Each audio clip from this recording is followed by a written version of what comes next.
All right, let's jump right in. Today, we're going to talk about a medieval poet who, believe it or not, might just be the original social media influencer.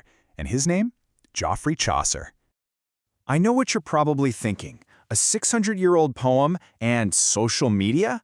What could they possibly have in common? Well, you might be surprised, but the answer is just about everything. Yeah, really, because at the heart of both, you've got this cast of characters, and every single one of them is performing for an audience. It's all about perception, right? It's all about curating that image. So that brings us right to our first big idea here. I want you to try and forget about the idea of Chaucer's work as some dusty old book. Instead, let's think of it as maybe the world's first reality show. Okay, so the stage for this show is the general prologue to the Canterbury Tales. We're talking the late 1300s here. Chaucer brings together this wild group of 29 pilgrims from every walk of life, all on a road trip to Canterbury. And that's the genius of it, right? He basically created this social experiment. He throws a knight, a miller, a nun, and a total con artist together to see what happens. All right, so let's meet the cast. These aren't just names on a page, you know. They are these incredibly vivid, complicated, and, really flawed people. So first up, you've got the pardoner. Chaucer talks about his sly rhetoric, which is a fancy way of saying he's a super smooth talker. And what does he do with this talent? He sells fake holy relics. We're talking pig bones that he claims are from saints, selling them to poor, desperate people. He's the ultimate grifter, totally charismatic and totally corrupt.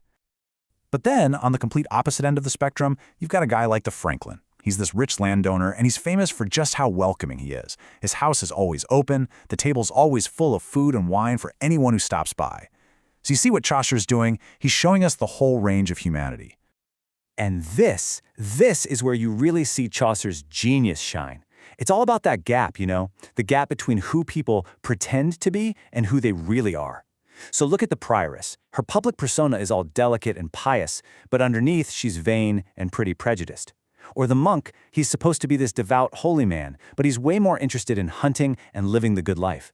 The big takeaway here, and Chaucer was saying this 600 years ago, is that identity has always been a performance.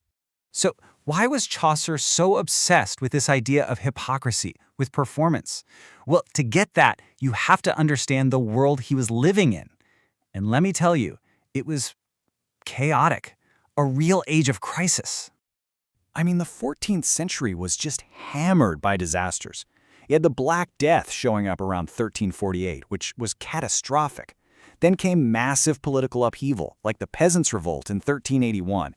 And Chaucer? He starts writing the Canterbury Tales right smack in the middle of all this. Of course it shaped his work. Just let this number sink in for a second. Around 50%. The Black Death killed nearly half the population of England. Half.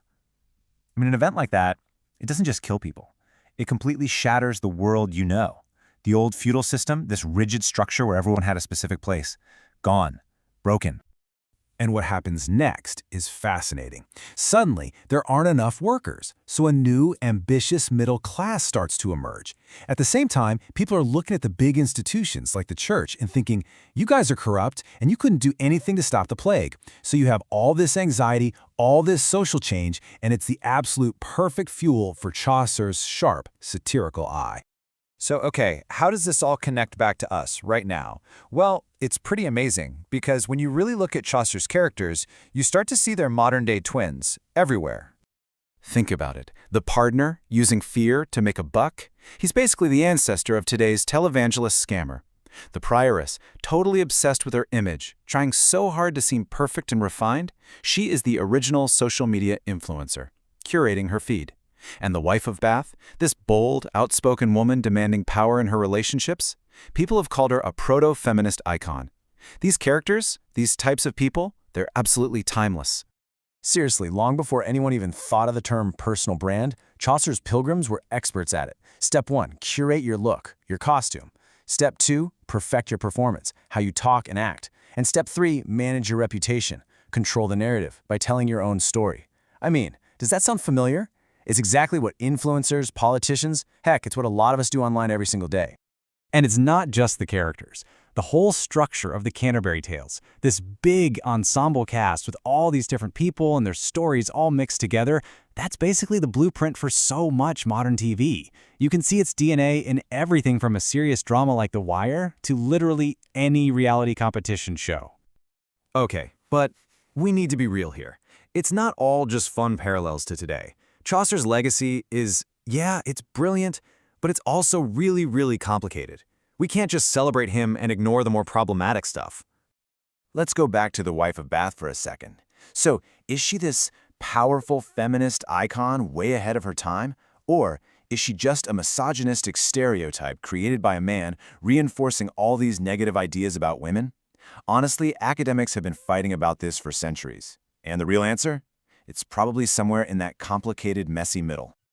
And while we're at it, let's bust a few common myths. First, this was written in Middle English, which is so different from modern English you definitely need a translation. Second, the whole thing is actually unfinished. Third, he was a satirist, not just a comedian or a moralist. And this is a big one. His work has some seriously disturbing parts, like the awful anti-Semitism in the Prioress's Tale. That's something we have to confront and talk about, not just sweep under the rug. So when all is said and done, what's the big takeaway? I think the best way to see the prologue is as two things at once, a mirror and a microscope. It's a mirror that reflects an entire society that's going through massive, chaotic change, but it's also a microscope that zooms in on all those little universal human things, the little lies we tell, our ambitions, our fears, the stuff that really makes us who we are. And ultimately, Chaucer leaves us with this huge question, one that feels more important today than maybe ever before. In a world that is just so crowded with voices, with everyone shouting for our attention, who actually gets to tell the story? Who do we choose to listen to? And maybe most importantly, how do those stories we believe in, how do they build up or tear down our world? It's a question he asked 600 years ago, and we're still searching for the answer.